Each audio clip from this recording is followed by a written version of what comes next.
Alright, so we're out here with Cosmo. I already started this video once, but pretty much 5 seconds after we got out here, Cosmo decided to lay down some diarrhea on the ground. So, you know, we're gonna have to work with him on that. But now that we finished that, and I mean, like, there's only so much you can do, right? Dogs poop outside. That's what it is. But anyways,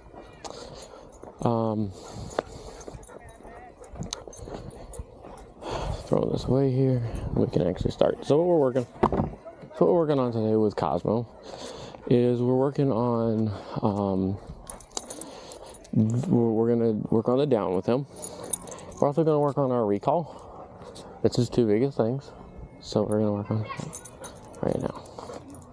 Cosmo, come. Sit. Okay. So the goal here is to get him to like run straight at me. Right there was a little bit of an angle. It's like, Cosmo, oh, let's go. Cosmo, come.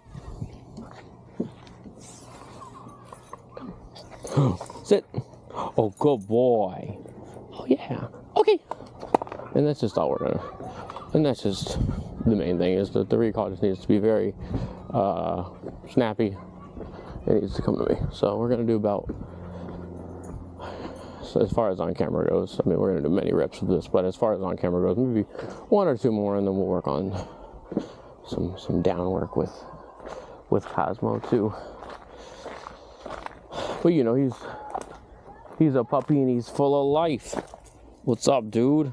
All right, let's go. He's kind of been training all day. We had him, some of our other trainers were doing some place cot work with him. So he's had a pretty full day. So when we're done with here, he's gonna go and rest and be pretty chilled out. All right, Cosmo, down.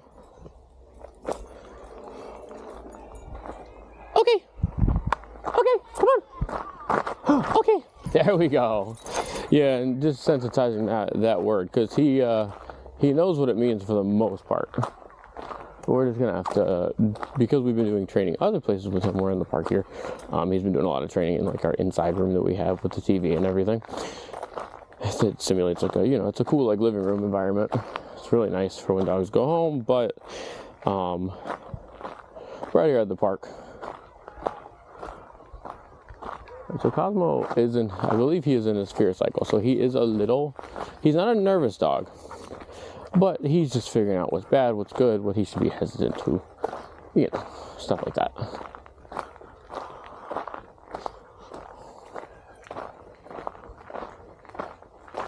Cosmo, sit. And I have the e-collar here. I haven't had to use it yet on him. He's doing pretty good.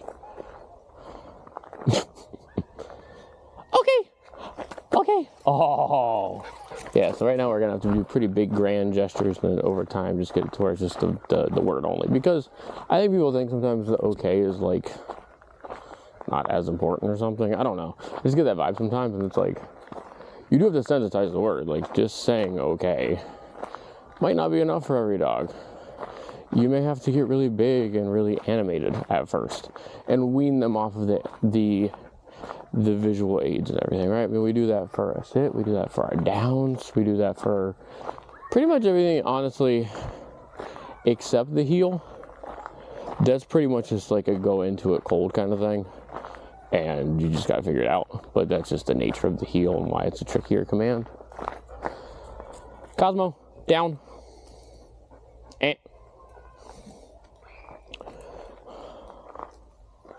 Alrighty, well, he's just peeing, bro. He's not trying to wait, bro. Okay. Yeah, good boy. And the other thing too, which sometimes people can make this mistake, is they'll say okay, and then like the dog kind of doesn't quite know what's up, and so they'll pull. Now you are just walking so far away from me, aren't you? You gotta keep up, bro. I'll walk slower. Yeah, they'll pull on the leash and be like, oh, okay. And what that teaches the dog is that they have to feel a slight leash pull with the okay every time. Let's go. And that's no good. So just got to be really big and animated, and I try to get them to get up. And I've really never had a time where it didn't work. But I did have times where I did use too much leash pressure with the okay, and it slowed down some dogs I was working on. So that's why I do throw out that like tidbit of info. I'm just throwing out all my secrets every video that I have. And Cosmo is pretty tired, so he's not as like jumpy as he usually would be.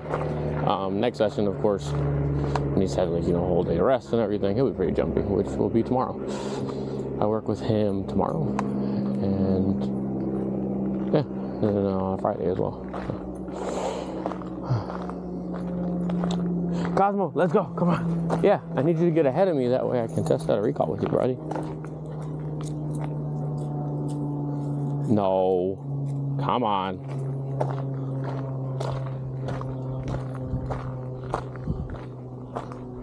Cosmo, come. Sit. Oh, good boy. That's a good boy. Okay.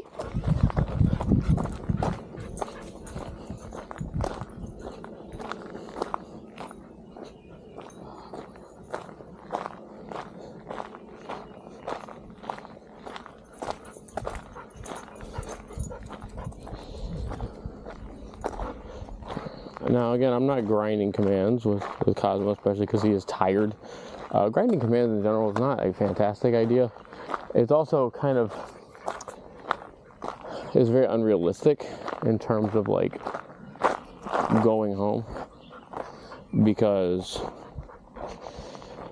when the dog goes home, if it's used to I go out and I get drilled commands, then when it's just a standard walk, there could be a little bit of miscommunication, whereas if we do it in this kind of environment where we're just taking a fun little walk.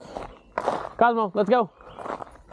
Just doing a fun little walk and stuff, then it's a little bit more transferable, because that's a big thing too, is like trying to figure out how well can you transfer what you've taught the dog over to a client. So this to me is the best way. Also, I don't want to drill him commands because, number one, he's tired, and number two, most dogs, if you drill commands, you'll tire them out very fast, whereas if you pace them, you can get a nice walk, you know, a nice session in. And it won't be if you drill the commands, I'm worried he's not getting in the picture here because he is pretty tired and he's lagging behind me.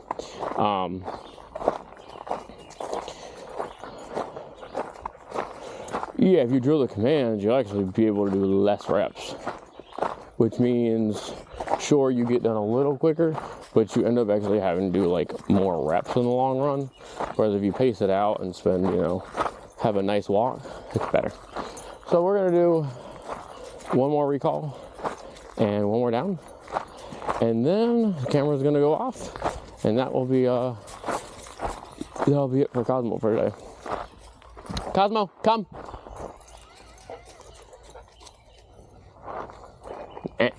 Calm. There we go. There we go. Okay.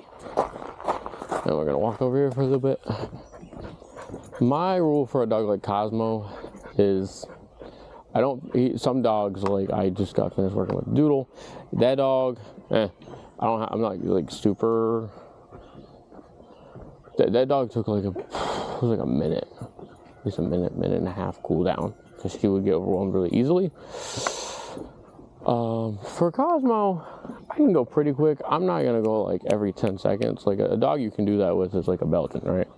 Or some really high drive shepherds. You can do that. You can't do it with Cosmo, but he's still pretty quick. All right, Cosmo, down.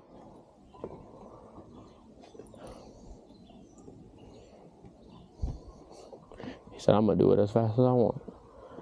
And we'll just walk away. See how I get an impulse. All right. He's not immediately. The impulse control is something we've been working on with Cosmo. He's a retriever, so of course it's not his forte. So we work on that a lot with like the labs, retrievers, any of those really high energy dogs, right? Shepherds, doodles, honestly most dogs. impulse control isn't great, but I would say that, like, you know, retrievers aren't exactly known for their impulse control. Okay, good boy. Like, some dogs are better, right? I mean, some dogs are just more like, I don't know, like, some of, like, the Mastiffs, some of the Bullies, some of the Huskies, right? Like, those dogs, any, like, kind of like, really nervous dogs, right? Impulse control is not their big thing. But there's quite a bit of dogs that is. So, and Cosmo's one of them. Cosmo, let's go. I don't know if he's just hiding behind me because he's kind of waiting for me to do a command, which of course is not good because I need every dog, once the command is over there, mine needs to go back to, like, before the command. They don't need to be stuck in limbo, kind of. Cosmo.